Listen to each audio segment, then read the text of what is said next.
ज्योतिष अध्ययन केंद्र चैनल पर हमारे आप सभी प्रिय दर्शक गणों का बहुत बहुत हार्दिक स्वागत और अभिनंदन।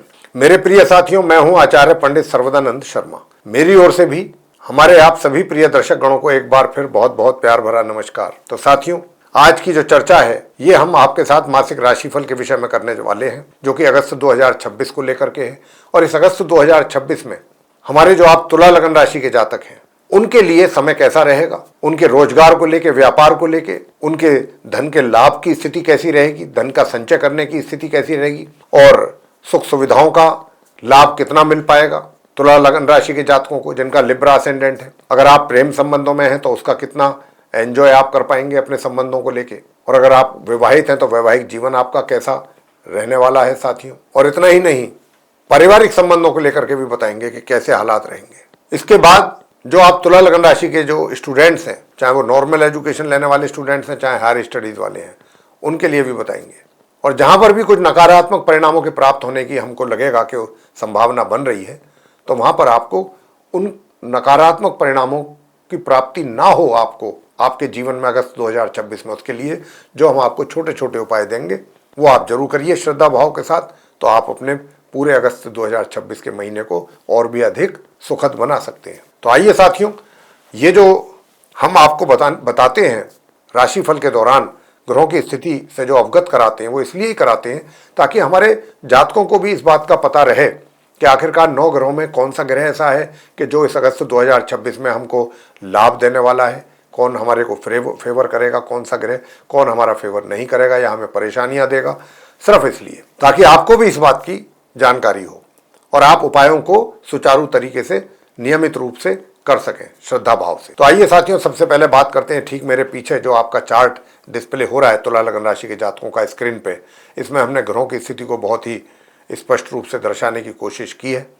कौन सा ग्रह किस ग्रह के साथ किस भाव में किस राशि में बैठा है, कब वो अपना राशि परिवर्तन करेगा या नहीं करेगा।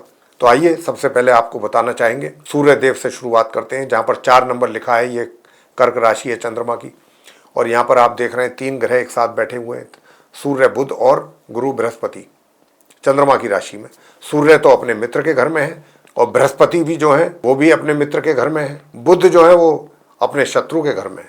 तो यहाँ पर सूर्य जो है 1 अगस्त से 17 अगस्त तक रहेंगे, फिर अपना राशि परिवर्तन करते हुए यहाँ से निकल करके जाएंगे अपनी स्वयं की राशि सिंह में, जहाँ पर 5 नंबर लिखा है एकादश भाव में, और वहाँ उनको मिलेगा केतु का साथ माह के अंत तक। और 22 तारीख को बुध भी वहां पहुंच जाएंगे सूर्य और केतु के पास। अब बुध की बात पूरी आपसे कर लेते हैं। देखिए, बुध अभी यहाँ पर बैठे हुए देख रहे हैं आप कर्क राशि में सूर्य गुरु के साथ। तो बुध जो है यहाँ पर 5 अगस्त को आएंगे कर्क राशि में। 1 अगस्त से 5 अगस्त तक 5 दिन ये अपनी स्वयं की राशि मिथुन में नवम भाव में बने रहेंगे, जहां पर 3 नंबर लिखा हुआ है। और 5 तारीख को ये फिर वहां से निकल करके कर्क राशि में आएंगे मार्गी उदित अवस्था में।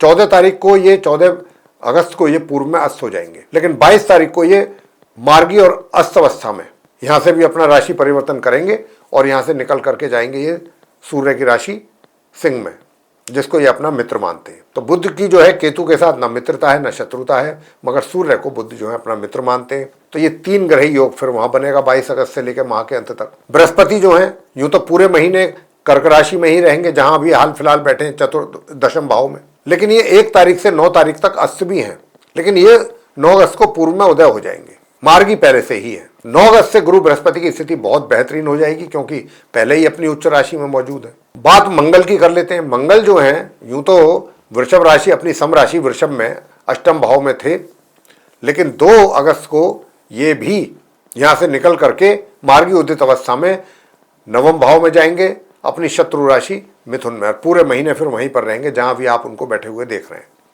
शनि की भी बात कर लेते हैं। अभी शनि जो है 6ठे भाव में बैठे हुए हैं अपनी समराशि मीन में गुरु बृहस्पति की राशि में। यूं तो ये पूरे महीने इसी राशि में बने रहेंगे, मगर यहाँ पर ये उल्टी चाल इनकी बनी हुई है, उल्टी चाल चल रहे हैं, अस्त नहीं है, उदित है। राहु की बात कर लेते हैं। राहु जो है अभी जहाँ पर कुंभ राशि है पंचम भाव में वहां पर बैठे हैं, यानी कि कुंभ राशि हम इसलिए कह रहे हैं कि 11 नंबर लिखा हुआ है, 11 का मतलब कुंभ राशि, जो कि शनि देव की राशि है और शनि राहु के मित्र हैं। तो हम ये कह सकते हैं कि राहु अपने मित्र के घर में पंचम भाव में कुंभ राशि में बने हुए हैं, बने रहेंगे पूरे माह। अब आगे बात कर लेते हैं केतु की। केतु भी जहां पर अभी आप उनको बैठे हुए देख रहे हैं सिंह राशि में एकादश भाव में अपनी शत्रु राशि में, तो ये भी अपनी शत्रु राशि में पूरे माह इसी प्रकार बने रहेंगे। अंत में बात शुक्र को लेकर के करेंगे कि भाई शुक्र भी जो है 1 अगस्त को अपनी शत्रु राशि सिंह से निकल करके और अपने मित्र केतु का साथ छोड़ करके आएंगे अपनी मित्र और नीच राशि कन्या में द्वादश भाव में, और पूरे माह मार्गी उदित अवस्था में वहां बने रहेंगे। तो ये है वो ग्रहों की स्थिति आप तुला लगन राशि के जातकों के चार्ट के अनुसार। तो आइए जानने की कोशिश करते हैं कि इन ग्रहों की स्थिति के आधार पर आपको किस प्रकार के रिजल्ट्स मिलने की संभावना बनती है अलग अलग क्षेत्रों में। सबसे पहले बात करेंगे आपके वर्क प्लेस को लेकर, कार्य क्षेत्र को लेकर के। देखिए, सूर्य बुध का बहुत अच्छा बुध आदित्य राजयोग यहाँ पर बना हुआ है।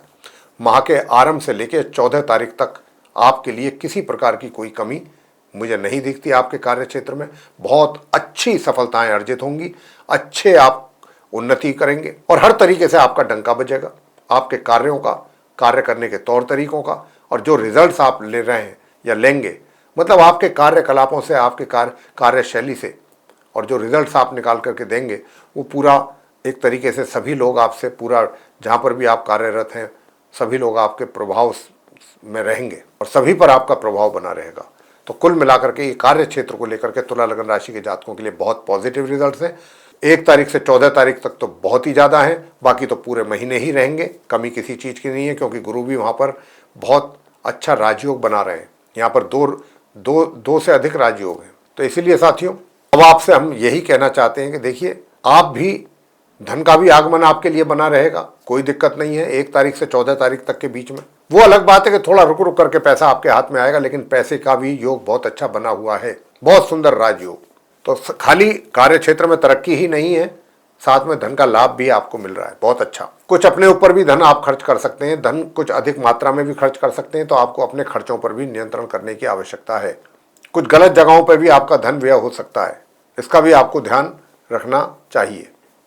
धन का संचय अगर करने की बात करें तो धन का संचय भी बहुत सोच समझ करके ही करें तो अच्छा रहेगा, किसी एक्सपर्ट से राय लेकर के ही करें।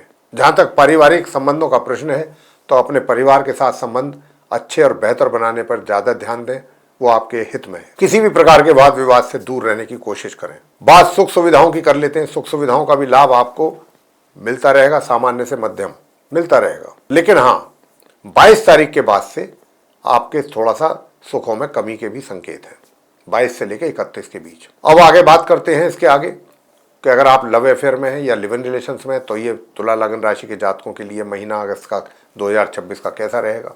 तो मैं आपको साथियों बताना चाहूँगा कि देखिए, माह के आरंभ से लेकर और माह के मध्य तक कोई बहुत ज़्यादा विशेष सफलता या कोई बहुत ज़्यादा आपको उत्सुकता या आप अपने रिलेशन में कोई बहुत अच्छा एन्जॉयमेंट कर लें, इसकी संभावना नहीं है। हाँ, माह के मध्य से माह के अंत के बीच में थोड़ा सा आपका जो वो मित्र है उसका कुछ अच्छा सहयोग आपके प्रति बनेगा, यानी कि उनका झुकाव।